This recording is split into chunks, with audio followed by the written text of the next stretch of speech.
what do we do when God's instructions make no sense to us? God's instruction about soil management in Leviticus 25:3-4 is an example of God's invitation for His children to trust Him. For 6 years, sow your fields, and for 6 years, prune your vineyards and gather their crops. But in the 7th year, the land is to have a year of Sabbath rest, a Sabbath to the Lord. Do not sow your fields or prune your vineyards. Today, we know some of the benefits of putting the land to rest through knowledge acquired in agricultural science. But in those days, after receiving such an unusual instruction, the Israelites could indeed wonder what they would eat in the 7th year if they did not plant or harvest.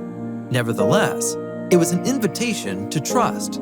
Interestingly, there are no reported instances of someone dying of starvation for keeping this strange command. God's order was backed up by a promise. Follow my decrees and be careful to obey my laws, and you will live safely in the land. On one occasion, a pastor accompanied by an elder visited a low-income family of the church. They were gladly welcomed and had a great time fellowshipping together.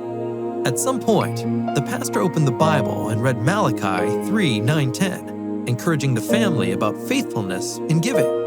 Upon completing their visit, the elder shared with the pastor that he was very uncomfortable with the text he read because this family was struggling financially. Gently but firmly, the pastor responded, "I wanted to ensure that they are not missing God's blessings." Have you ever gone through situations where God's instructions do not seem to make any sense to you? Remember the words of the hymn, "Trust and obey, for there's no other way to be happy in Jesus."